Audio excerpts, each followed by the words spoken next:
Magandang araw po at magandang gabi sa mga nakakapanood sa gabi at sa lahat po ng naaabot ng video na ito. Welcome po dito sa AMV o Avoy Mix Videos. Meron na naman po tayong video na mula kay US Force TV, no? Ang video na ito ay merong isang teknolohiya na hindi ko masasabi ko advanced to, no? O napapanahon ngayon. Kasi ito pong video na ito ay suggest ni David Bok, isa pong commentor, no? Nag-comment po siya doon sa dating video natin tungkol doon sa Vortex Cannon at ito yung tinatawag niyang mas matindi daw to, itong sinasabi niyang Active Denial System o ADS na non-lethal weapon, pero pakinabang po, no? Kaya niyang itabo yung tao kahit napakalayo ng tao, no? So ano kaya itong itong klase ng equipment na ito ng military? Actually, 12 years nang nakalipas itong video ito. Hindi ko alam kung gaano ito na-improve. Ito na po, wag na natin patagalin ang video ni US Force TV at ipaliliwanag niya ito Active Denial System o ADS. Ito na po.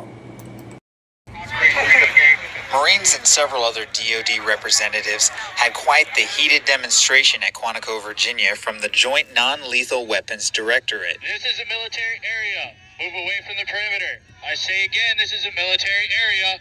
Move away from parang may mga nagde-demonstrate, no, doon sa dulo. At dito naman sinasaway sila ng mga sundalo, no. This is a military area. Pero hindi ko alam kung ito ay acting o talagang nagde-demonstrate lang sila ng parang may nanggugulo o mga nagwewelga.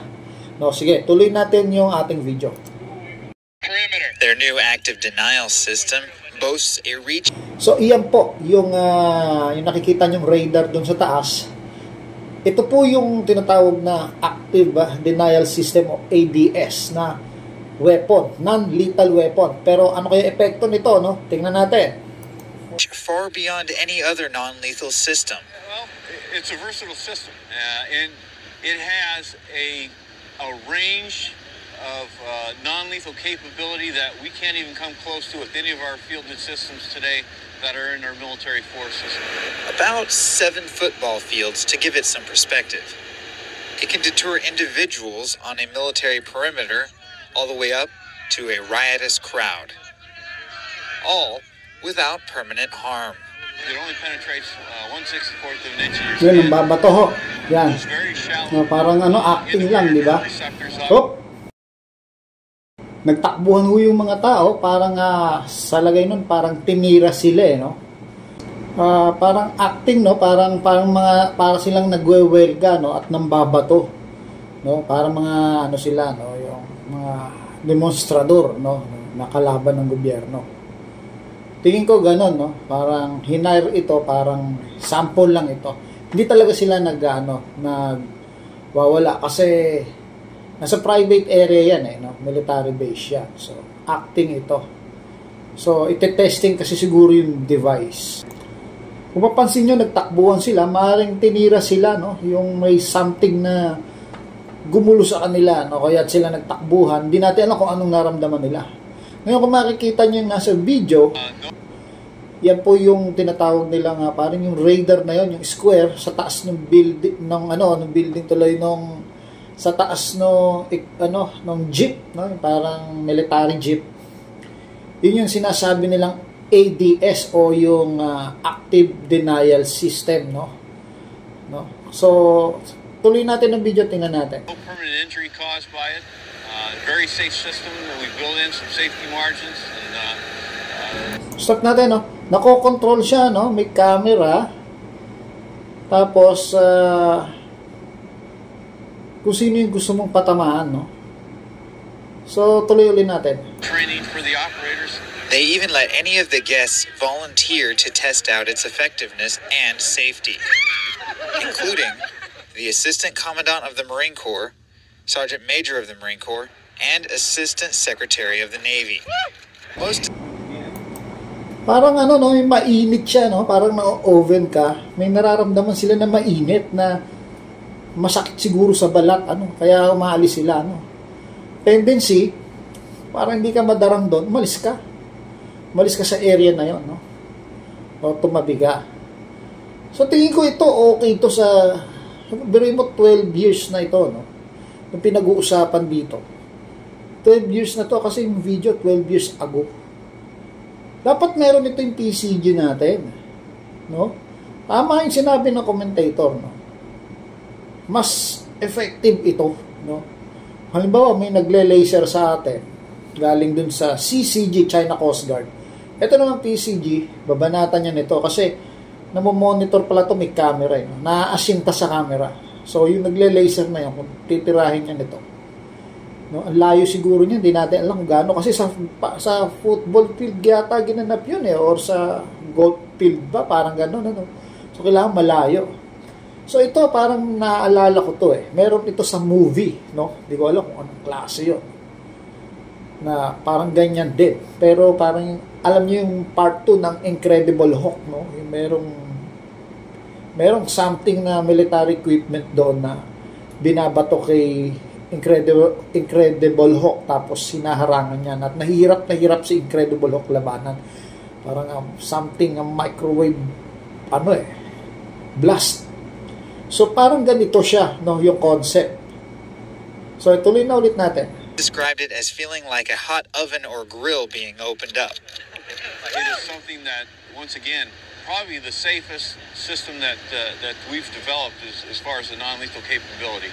From Washington, I'm Sergeant Andrew Milner. So ang nag-ano ito, no? Sergeant from sundalo, no? From Washington. Mula ito sa US Force TV, no?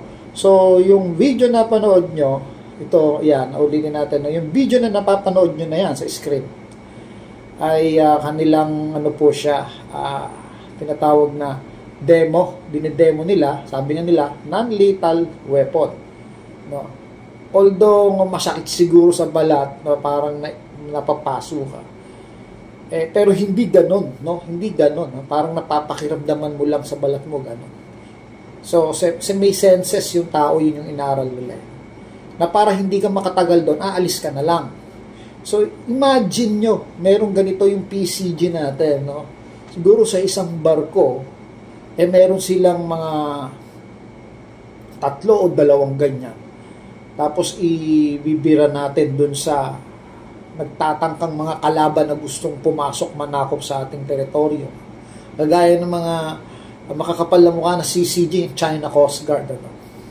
Kung bibirahin natin yan, lalo kung malapit, hindi natin alam ng impact ng malapit kasi yung mukhang malayo yung sinasabi nila. No, dapat, ito kaya ko in-upload to, baka sakali lang, magbabakasakali lang tayo na itong video na to mapanood ito, no, ng mga namumuno dyan sa military, mga PCG. Baka i-consider nila yan, tapos bigyan tayo. Kasi 12 years ago na yung video na. Malamang very, na yan, na-improve na nila yan, no? Hindi natin alam, or pwedeng, wala na, pinace out. Kasi wala namang paggagamitan. Hindi natin alam. Pero mukhang accepted ng military nila kasi yung mismong military nila ay ang nag-demo. So siguro meron na talaga sila niya. So ito, kailangan ito ng PCG natin. At hope so, well develop na ito na mas malakas. So yun lang po, no? Suggestion ko. Kung may suggestion po kayo, kung meron pa kayong mga latest na technology na non-lethal weapon na pwede nating isuggest sa ating sa hukbong sandatahan o kaya sa Philippine Coast Guard, baka pwede natin talakayin dito, tapos bigyan natin ng reaction comment. Suggest nyo dyan sa comment box at i-research natin yung video, tapos tignan natin, no? Kasi parang tulungan na lang to, no? So hanggang dito na lang po. Maraming salamat po ulit sa pagtangkilik sa video na ito. Ito po ulit ang AVM o Avoy Mix Videos. Salamat po.